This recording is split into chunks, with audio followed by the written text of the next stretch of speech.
কষ্ট করে টাকা জমা করে রাখেন। অনেকে ইচ্ছা না থাকলেও গুরুদেব এসে না দিলে মানায় না, তাই দিতে বাধ্য হন। অনেকে শ্রদ্ধাতীত দেন। অনেক গরিব ভক্ত রয়েছেন, প্রত্যেকেই গুরুদেব এলে তারা কিছু কিছু করে দেন।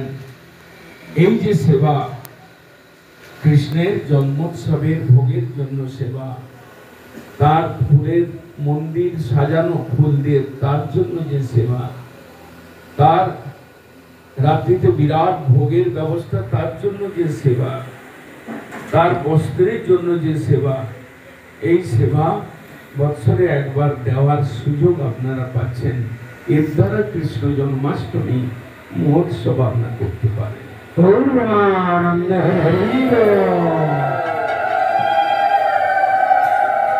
আমরা জন্মাষ্টমীতে মঠে গিয়ে সাধু সঙ্গে কৃষ্ণের জন্ম হবে, আমরা নগর সংকীর্তন কলিকাতা নগরবাসীকে হরে কৃষ্ণ নাম শোনাতে শোনাতে পথে হাঁটবো, এটা একটা সেবা। আমরা কৃষ্ণ প্রেম তরঙ্গিনী গ্রন্থের পারায়ণ করব মঠে গিয়ে। আমরা কৃষ্ণ কথা সাধুদের মুখে শুনবো, কৃষ্ণের মন্দিরটা মার্জন করব, ঝাড়ু দেব। আমরা সবজি আমাদের বাড়িতে বাগানে যা হয়েছে নিয়ে যাব কৃষ্ণের ভোগের জন্য।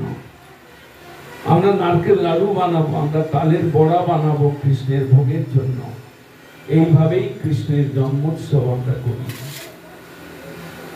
এই যে আরাধ্য দেবের জন্ম, মুনি বলছেন সুখদেব, কৃষ্ণ মহোৎসবে পুরিল উৎসবে, কৃষ্ণ আবির্ভাব দেখি পুরিল উৎসবে। বসুদেব হাতে কড়া বাঁধা ছিল, কংস তাকে কারাগারে বেঁধে রেখেছেন, কিন্তু যখন দেখলেন দেবকী পুত্র রূপে শঙ্খচক্র গদা পদ্ম ধারী এসেছেন, তখন তার মনের মধ্যে উৎসব, আনন্দ উৎসব অনুভব করতে লাগলেন। মনে মনে অযুত বোধন দান করিল মনে মনে। বসুদেব এক অযুত গাভী মনে মনে দান করলেন। কৃষ্ণ আবির্ভাব দেখি পুরিল উৎসবে, অযুত গাভী দান করিল বসুদেব মনে মনে। আমরা কৃষ্ণ ভক্ত, কৃষ্ণের নামে কৃষ্ণের তিলক করি, কৃষ্ণের প্রিয় তুলসীর মালা পরি, কৃষ্ণ নাম জপ করি, কৃষ্ণ ভক্তের পেছনে পেছনে দৌড়াই। এইভাবে আমাদের জীবন ক্ষণভঙ্গুর জীবন।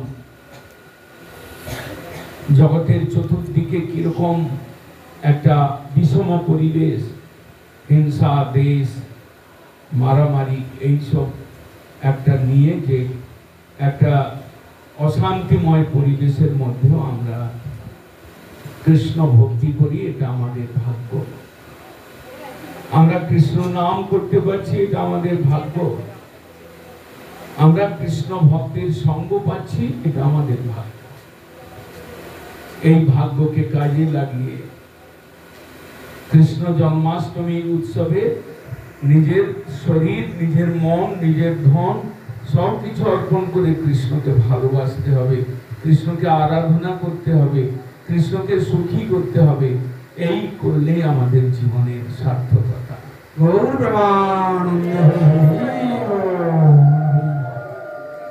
কৃষ্ণ তিনি নিজে কালো ছিলেন, তিনি আবির্ভূত রয়েছেন কংস কারাগার অন্ধকার ঘরে, কিন্তু তিনি জীবের নিজের নাম প্রকাশ করে তিনি হরে কৃষ্ণ মহামন্ত্র উচ্চারণ করিয়ে সমস্ত জীবের হৃদয় গুফার অন্ধকারকে তিনি দূর করবার জন্য এসেছেন। সেই যে অনাদির আদি, সেই যে পরম ঈশ্বর, সেই যে রসস্বরূপ, সেই ভগবানকে জয়যুক্ত করবার জন্য, তার সেবায় ঝাঁপিয়ে পড়বার জন্য আমাদের সুযোগ এসেছে। আপনারা কেউ বঞ্চিত হয়ে যাবেন না। সকলে কৃষ্ণ সেবা, কৃষ্ণ আরাধনা করে কৃষ্ণ ভক্তের সঙ্গে কৃষ্ণ নাম করতে করতে নিজেদের জীবনকে ধন্য করুন। কৃষ্ণ নাম বড়ই মধুর, যে জন কৃষ্ণ ভজে সে বড় চতুর। যিনি কৃষ্ণ নাম জপ করেন, যিনি কৃষ্ণকে ভজনা করেন, তিনি চতুর, কেননা কৃষ্ণ মধুর। তাকে তার চরণে শরণাগত হলে, তার নামটা জিহ্বাতে উচ্চারণ করলে, তন মন ধন দিয়ে তাকে সেবা করলে জীবন সার্থক হয়, মনুষ্য জীবনটা সার্থক হয়ে যায়। কৃষ্ণ নাম ব্যতীত এই ঘোর সংসার থেকে উদ্ধার পাওয়ার আর কোনো পথ নেই। তাই সকলে আসবেন কৃষ্ণ জন্মাষ্টমীতে, সকলকে নিমন্ত্রণ রইল। আর এবারে প্রভুপাদের উৎসব এবং আমার জন্মোৎসব কটকে হবে, আপনারা অনেকেই আসবেন এবং তার পরের দিনই আমরা বাগবাজার মঠে ফিরে আসব অধিবাসের দিন। এবং অধিবাসের দিন সন্ধ্যায় কৃষ্ণ কথা আলোচনা হবে। জন্মাষ্টমীর দিন পুরো দিন কৃষ্ণ কথা, কৃষ্ণের স্তব, কৃষ্ণের সেবা নিয়ে আমরা ডুবে থাকব, কৃষ্ণের নাম নিয়ে নগর সংকীর্তন। এবং তারপরের দিন নন্দোৎসবে নন্দ মহারাজের প্রিয় উৎসব দেখে আমরা জন্মাষ্টমী উৎসব পালন করব। সকলে আপনারা কৃষ্ণ ভক্ত, সকলে আসবেন, আপনাদেরকে নিমন্ত্রণ রইল। বাঞ্ছা করব। জয় গৌর প্রেমানন্দ হরি হরি বল।